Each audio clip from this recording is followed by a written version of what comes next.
శ్రీ గురుభ్యో నమ. శ్రీ మాత్రే నమ. మాసాలలో మార్గశిర మాసం మహావిష్ణువుకు ఇష్టం, లక్ష్మీదేవికి ఇది ప్రీతికరం. శ్రీ వెంకటేశ్వర స్వామి కథ మనకేం చెప్తుంది? లోక కళ్యాణం కొరకై యజ్ఞం తలపెట్టిన మహర్షులు త్రిమూర్తులలో గొప్పవారెవరో నిర్ణయించమని భృగు మహర్షిని పంపుతారు. అరికాలిలో నేత్రం కారణంగా తనకి గల శక్తి పట్ల గర్వితుడై ఉన్న భృగు మహర్షి తొలుత సత్యలోకాన్ని చేరాడు. వేదగానం చేస్తూ బ్రహ్మదేవుడు ఆయన గాత్రానికి వీణానాదాన్ని అందిస్తూ సరస్వతీదేవి సంగీతంలో సంలీనులై ఉన్నారు. ఆలు మొగలిద్దరూ ఒకే అనుభూతితో లయించి ఉండగా ఆ అనునాదం అనంతమై విస్తరించింది.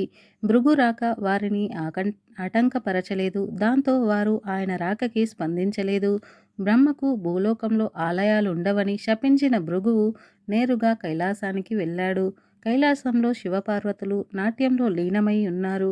ఆది దంపతులతో పాటు గణపతి కుమారస్వామి సహితంగా నంది, భృంగి, రుద్ర గానాలు ఆ పారవశ్యంలో ఉన్నారు. ఇక్కడ భృగు మహర్షికి స్వాగత సత్కారాలు లభించలేదు.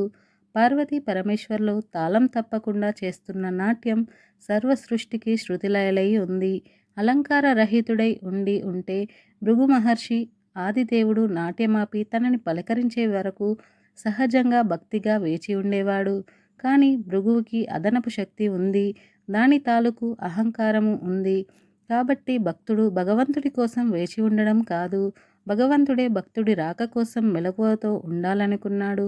దాంతో ఆగ్రహానికి నిగ్రహించుకోలేక లింగాకృతికే తప్ప పరమేశ్వరుడి రూపానికి అర్చనలుండరాదని శపించి వైకుంఠానికి వెళ్ళాడు. అక్కడ లక్ష్మీనారాయణులు చదరంగ వినోదంలో ఉన్నారు. సత్యలోకంలో బ్రహ్మ సరస్వతుల హృదయాలు సంగీతభరితమైతే కైలాసంలో శివపార్వతుల తనువులు నాట్యగతిలో లయించి ఉన్నారు. వైకుంఠంలో లక్ష్మీ విష్ణువులు మేధస్సు పరంగా చదరంగ క్రీడలో మునిగి ఉన్నారు. సృష్టి స్థితి లయకారులం కదా అని త్రిమూర్తుల్లో ఎవరు ఇల్లాలితో గడపడానికి టైం లేదు, బిజీగా ఉన్నా అనుకోలేదు. క్రీడా వినోదంలో మునిగి ఉన్న శ్రీహరి శ్రీదేవిలను చూశాడు భృగువు. అప్పటికే ఆగ్రహం అద్దులు దాటి ఉంది. కాలెత్తి మహావిష్ణువు వక్షస్థలంపై తన్నాడు.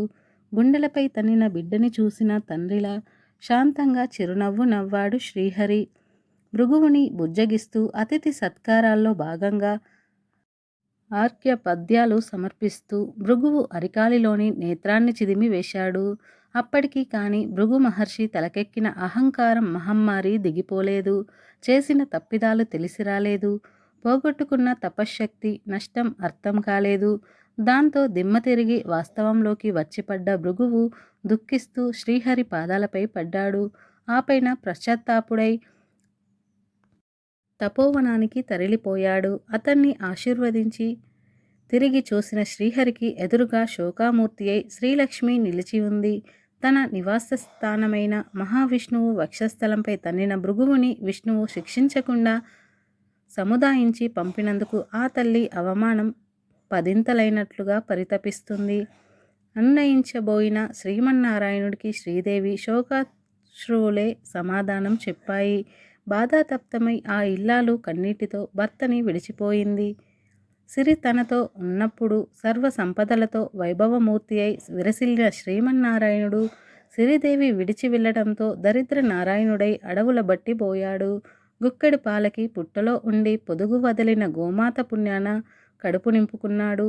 దేశదిమ్మరిలా తిరుగుతూ వకులమాలని చేరినప్పుడు సైతం ఎవరు నాయన నీవు అంటే ఏ పేరుతో పిలిచినా పలుకుతాను, ఏ ఊరని చెప్పను, అన్ని ఊళ్ళు నావే, సిరియు నుండే వాణ్ణి ఇప్పుడు తొలగిపోయినది అంటాడు. ఆ తల్లి జాలి పడుతూ అంతే నాయన లోకరీతి, భాగ్యమున్నంతకాలం అందరూ గౌరవిస్తారు, కలిమి కోల్పోయిన నాడు అన్నీ కోల్పోయినట్లే అంటూ కన్నబిడ్డను ఆదరించినట్లు ఆదరిస్తుంది.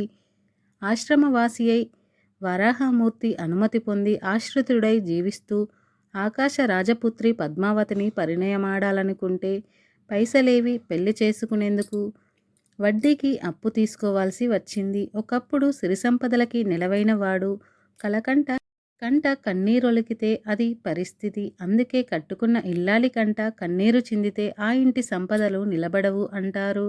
అది హిందూ మతం స్త్రీకి జీవన సహచరికి ఇచ్చిన ప్రాముఖ్యత. అదే కలియుగ దైవం శ్రీ వెంకటేశ్వరుడి కథ మనకి చెబుతుంది. ఇదంతా వదిలేసి ఇప్పుడు చాలామంది శ్రీ వెంకటేశ్వర స్వామితో లంచాల బేరసారాలు చేస్తూ ఉంటారు. అందుకే ఒకప్పుడు ఇంట ఆడపిల్ల పుడితే మహాలక్ష్మి పుట్టిందిరా అనేవాళ్ళు.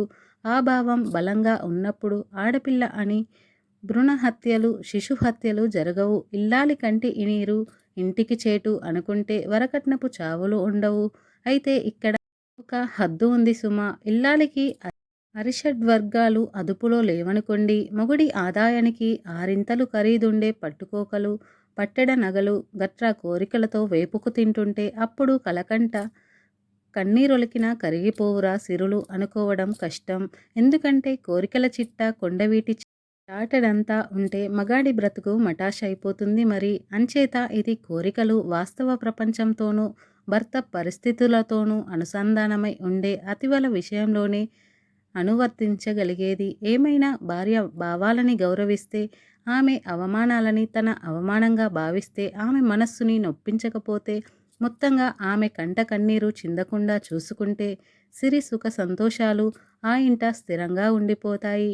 ఈ వీడియో మీకు నచ్చినట్లయితే మా ఛానల్ని సబ్స్క్రైబ్ చేసుకోండి. అలాగే కామెంట్ బాక్స్లో నమో వెంకటేశాయ అని కామెంట్ చేయండి.